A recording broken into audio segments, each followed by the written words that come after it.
বজ্রম ভাই এই কথাটাও বলছে যে ওনাকে নির্বাচিত না করতে পারলে এই অবহেলিত জামালপুরের যে অবহেলা থাকবে, বিগত দিনে তার প্রমাণ।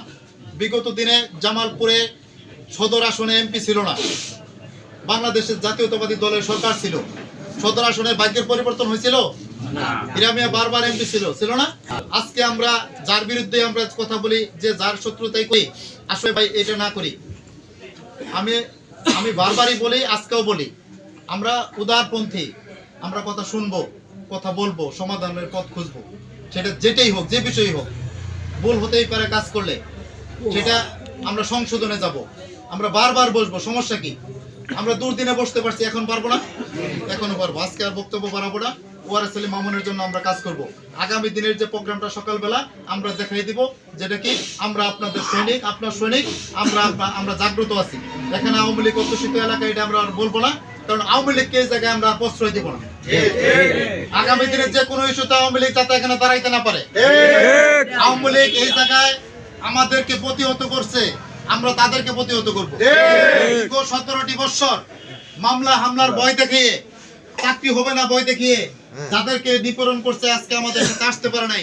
যারা আজকে আসছে আমাদের, আমরা তাদেরকে স্বাগত জানাই। তারা আমাদের ভাই, তারা বিএনপির পরিবার, তারা বাড়িতে পারে নাই, আমাদের সাথে মিছিলে যেতে পারে নাই। আমরা জানি ওইটা বিএনপির পরিবার। কেন যাইতে পারে নাই? সে গেলে মামলা দিবে, তার ছেলের চাকরি হবে না, তার ছেলে চাকরি করে, তার ছেলে চাকরি যাবে গা। এখানে একটি মাত্র জ্বলন্ত প্রমাণ, শহীদ প্রেসিডেন্ট জিয়া রহমানের, উনি বিশ্বস্ত একজন সৈনিক ছিল, উনি আমাদের দলের সাথে সম্পৃক্ত হইতে পারে নাই। উনি বিএনপির আদর্শের সৈনিক, ওনার ভয় ছিল, ওনার ফ্যামিলিতে ভীতি ছিল। ওই আওয়ামী লীগ, ওই ফ্যাসিস্টরা তাদেরকে ভয় দেখাইয়া জিম্মি করে রাখছে। মজ্জেম ভাই বলে গেছে কি এখানে 10 জন মানুষ হইতো না, এটা বাস্তব সত্য।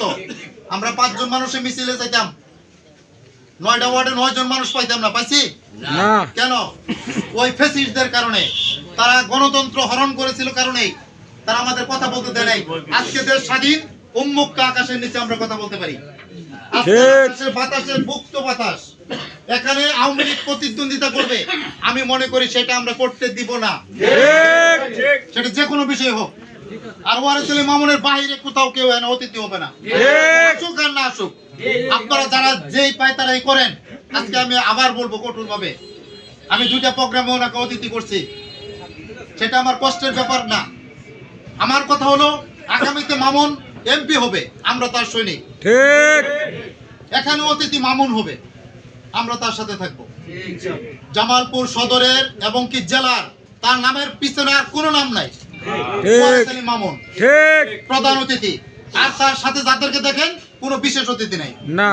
তাহলে আমার ইউনিয়নে যত প্রোগ্রাম হবে, পাড়া মহল্লায় যত প্রোগ্রাম হবে, এখানে মসজিদ, মাদ্রাসা, সামাজিক প্রতিষ্ঠান, সকল জায়গায় মামুন, ওয়ারেস আলী মামুন প্রধান অতিথি থাকবে।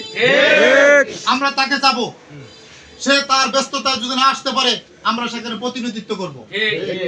সেখানে সামাজিক প্রতিষ্ঠানে শুরু হয়ে গেছে খেলাধুলা।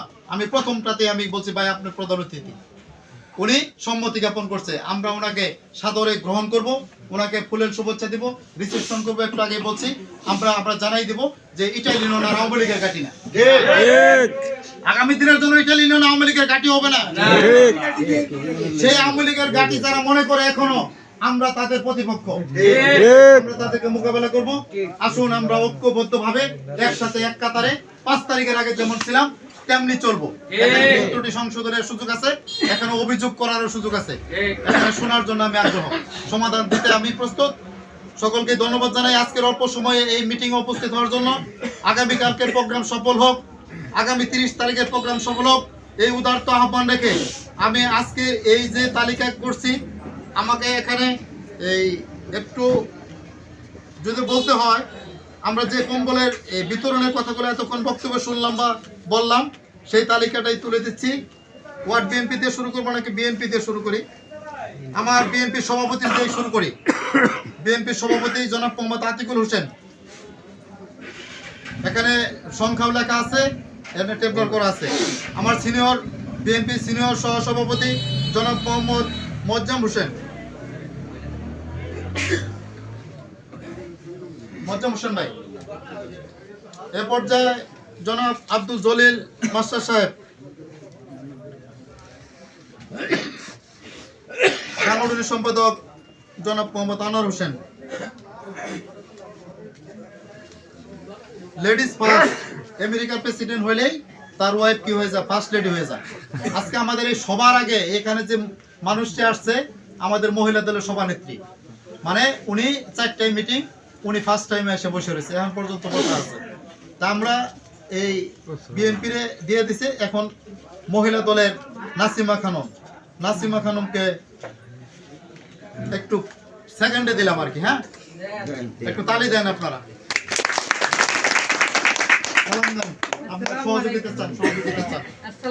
মহিলা দলের একটা সম্মেলন হবে, মহিলা দলের একটা সম্মেলন হবে।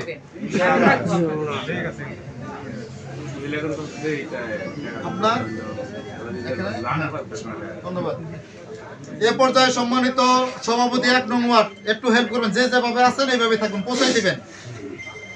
1 নং ওয়ার্ড হাবিবুর রহমান, হবি ভাই পৌঁছাই দিবেন, পিছিয়ে এরকম করে দিয়ে দিবেন।